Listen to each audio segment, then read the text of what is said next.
Try creating a. Why was my stream deleted from LinkedIn? Hold on, Camille. I don't know what happened. Was created on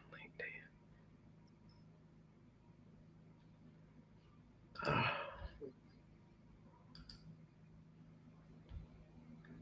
All right. Well, I think we are actually live. We are 20 seconds, 26 seconds Yes, in. we're live.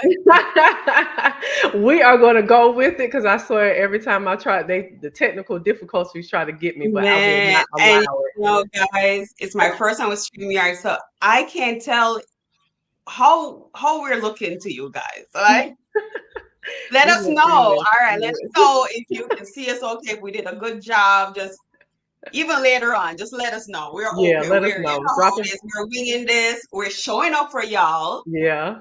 And yeah, you know how technical difficulty goes. Yes. Drop us a little hand paint emoji if we look good. So, right? All right. So we are live. Hey, y'all. It's me, your favorite pimp, Ty. And welcome to the kickoff of our brand new LinkedIn series where we talk about change management and project management, right? That sweet spot, that power couple where structure Mhm. meets psychology and strategy meets people.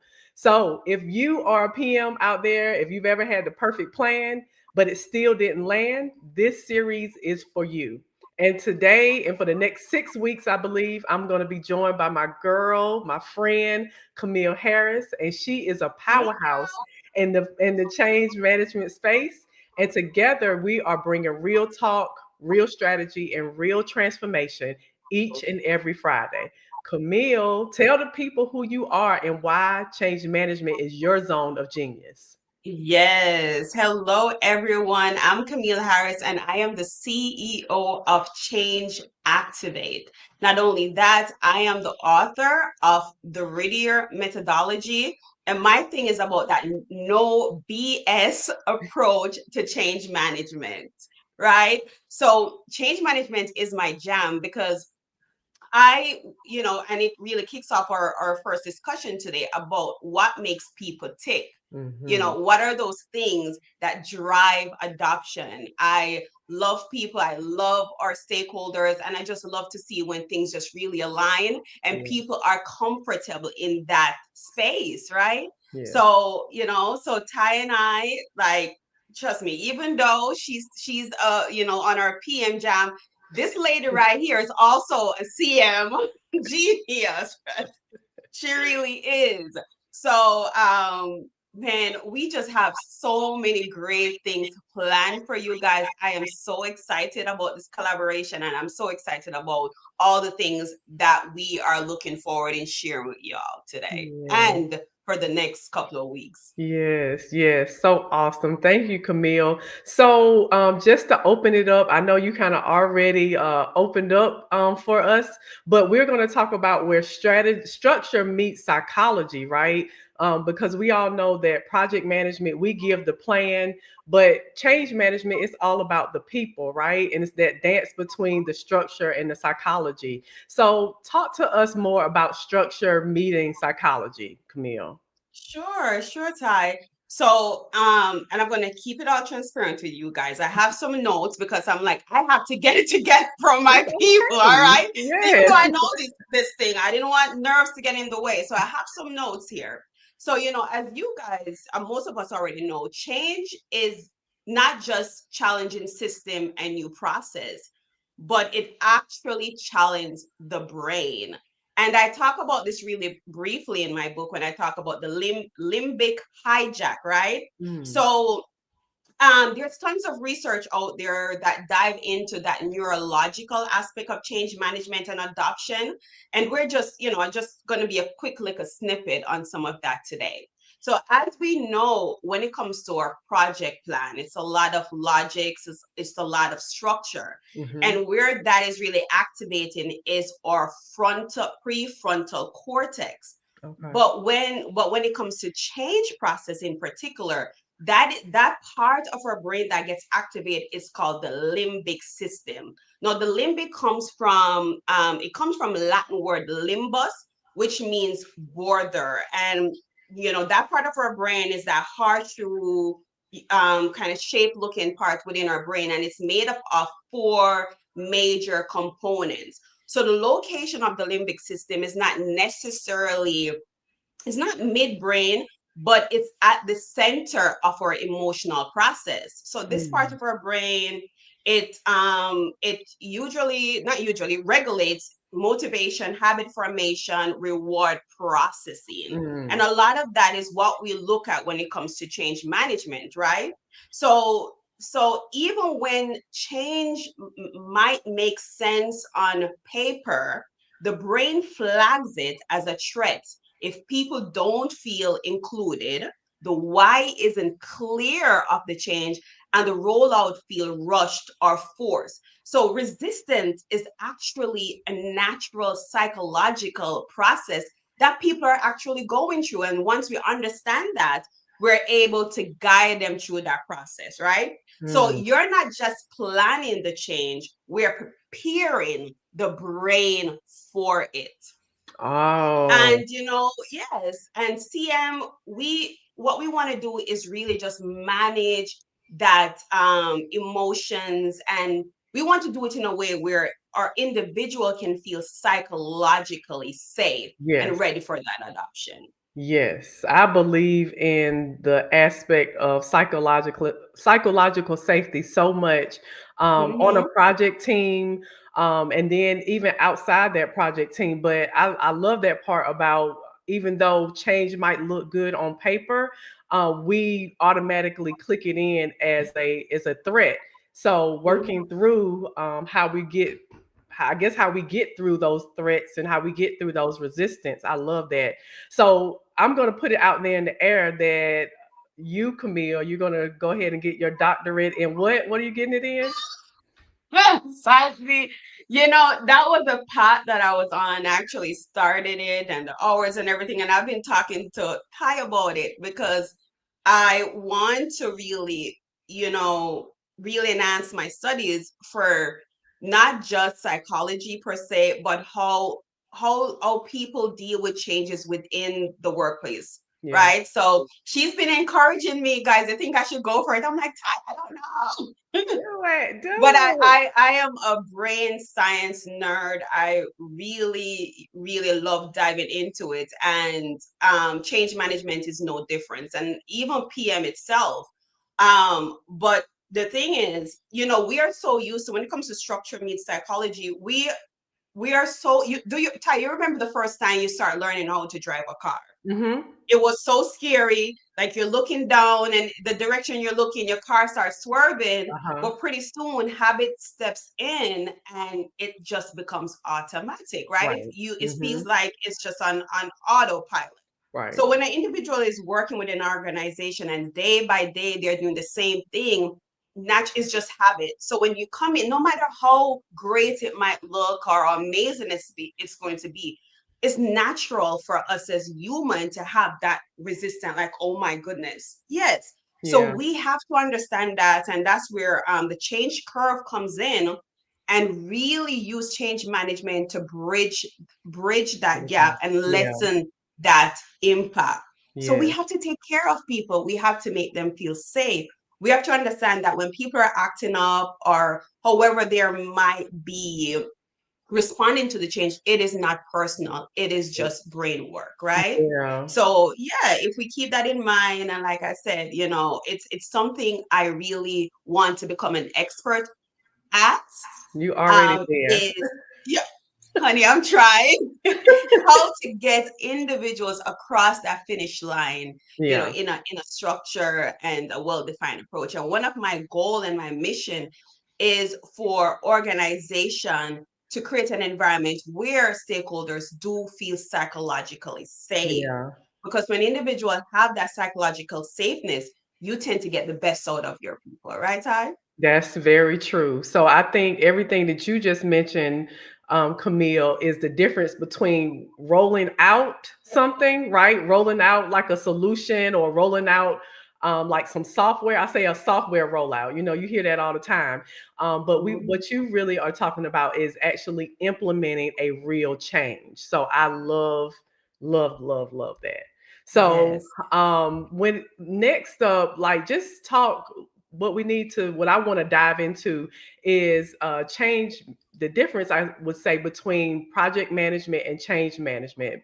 Project Mhm. management being the what and the when, and the change management being the who, why, and how, right? Mhm. So I know that as a project manager, we lead that roadmap, right? We drive the what and the when, but I would say that more on the change management side, like you're like the GPS, like we might build the I like roadmap, that. right? Yes. So let's kind of dive into that, and it actually not being like a turf war, right? Because Mhm. project management and change management, they have to come together, and they have to come together as Right.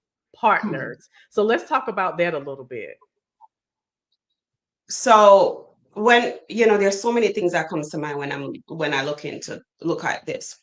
The first thing that comes to mind is when we look at the five W's and the H. We have the what, when, who, why, and Hmm. the how. And it's really, like you said, Ty, not really a competition, or we're not competing for turf, but all these aspect matters when it comes to Hmm. individual going back again, feeling psychologically safe and creating structure within our rollout. Yeah. So I feel like it's important for change management and project management, change managers and project managers early on to Yeah. really come together and build that plan together versus build it in silo. Yeah. Because the what and the when is just as important as the who, why, and how. And when it all comes together, it's a beautiful magic.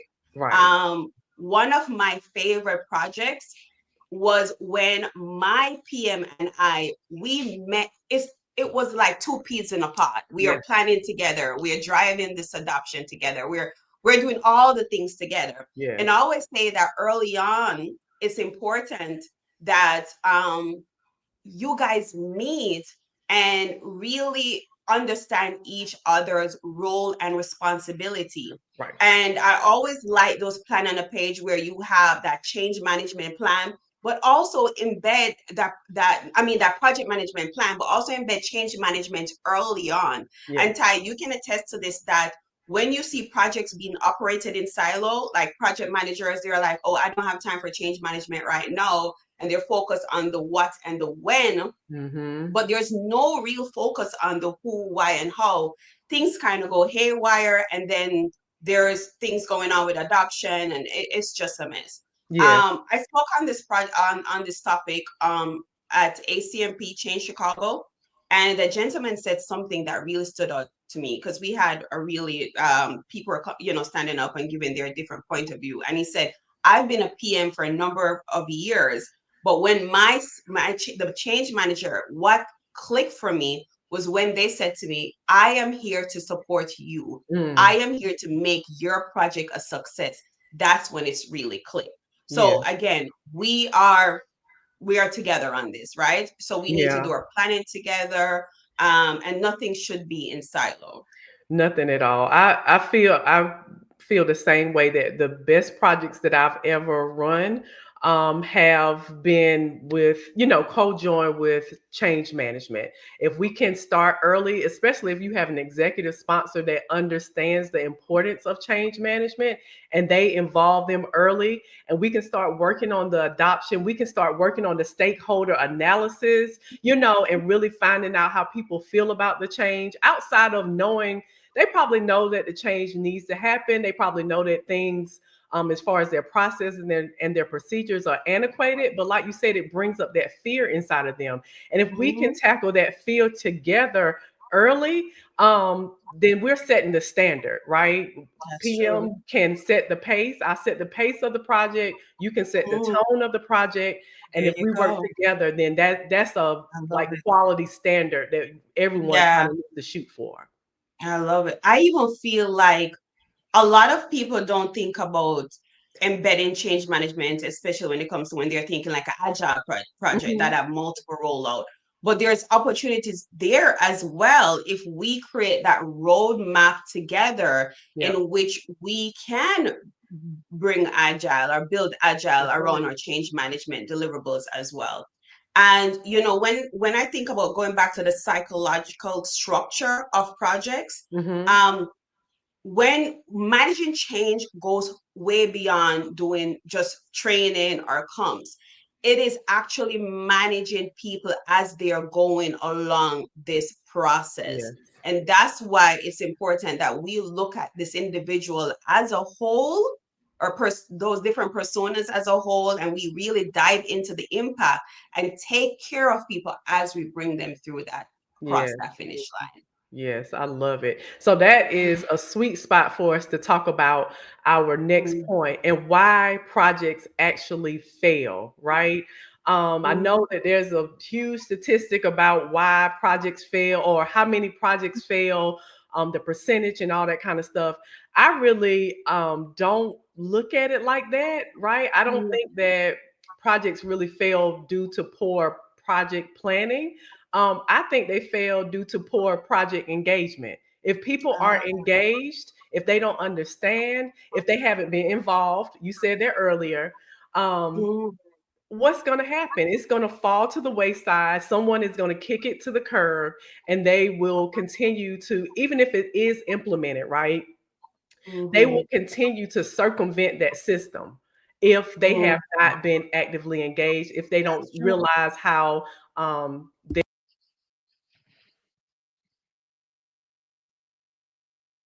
Ty, I can't hear you. I don't, you cut off for a uh-oh, I second. hit the microphone and it went out. Yes, those are amazing points. I feel like when organization put a business case together and they're thinking, okay, we need this change, we need this new system, a lot of time that people side of it get lost in Yeah, translation. yep. And the focus is, okay, I'm going to bring in this new technology, I'm going to spend X amount of millions of dollars, Yes. but they don't understand this is about the people, right?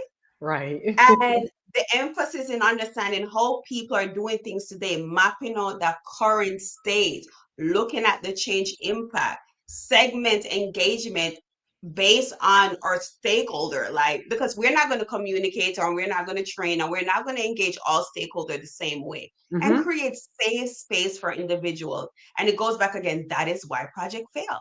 Why Yeah. are we doing this? A lot of times they're looking at it, okay, we're doing it to increase ROI, we're doing it to increase revenue, we're doing it to help with processes. But at the end of the day, it's about people. Yeah. Even if it's internal or external stakeholders, customers, whoever, it is about people. We cannot miss out on that people side. Right. And until projects understand this, I think they know this, Ty. I think they know this, but I I don't think feel they like do. things, I don't know. I feel like somewhere along the line is like the focus gets shift, Yeah. and I don't know, but yeah, I think yeah, that going back to our analogy of being on a road trip, right? So you have mhm, project management that sets the roadmap. You have change management that is actually the GPS. So if me and you get in the car and we don't put everybody else in the car, like I think we forget to ask, how do we bring people along on the journey? Are we going to yeah, put them on buses? Are we gonna put them, in the sky? Like, how are we gonna, yeah. send them Some of them gonna on ride a the ship? bicycle. Yeah. How are they gonna actually experience this Yeah. journey? And I think that's the Mhm, most important piece of mhm. all of it. It's the buy-in. So even if you tell me that I am going to bike along this journey, I need to believe that I can bike Yeah. 2,700 miles across country, or whatever it Mhm, looks like for this implementation to happen. I still mhm. need to believe that it's going to happen. So, Right. When you say that bike thing, something just came to mind. Have you ever read the book Atomic Habits? go ahead, tell me about it. It's amazing. I listened to it on Audible, and I also read it. But he made a reference about, and forgive me, guys, those that you that read the book, if I mess this all up. But it was on a bike team. Uh-huh. They were not the best bike team at all. They were not doing good. But what they did was the trainer. It was small little things that they start to tweak. Maybe rest or how the wind hit them. Just small little Yeah. details, and they end up being one of the best bikers, right? So it goes back again to managing stakeholders. A lot of times when we as change managers, we might suggest something, they'll be like, oh, but that's regular, that's simple. I don't get it. Why do we need to do that? We need to focus over here. Sometimes it's those little details, Yeah. those small little things that we can twerk to, like you said, help guide people along that Right. journey. It goes back, what are their endurance? Like, Right. who has the skill? I know for me, if somebody tell me, Camille, you need to ride a bike around the block, it's not gonna, I'm gonna trip, fall and trip a bunch of times. So again, like early on, understand what is my stakeholder capacity Yeah. for to handle this change. And that's why that's a part of our stakeholder analysis and our training needs analysis. Yeah. And what does each stakeholder need for adoption? Not everyone is going to adopt the same way. That's right. And a lot of times, like, people don't want to talk about it, but there are still individuals within organizations that's been there for like 20, 30 years that they Yep. might not have the skill set. They might not be as computer literate as Right. someone an intern that just came in. And Right. that gives people a level of, oh, I am being, like this new system pushed is going out. to take over my job. I'm being Mhm. pushed out.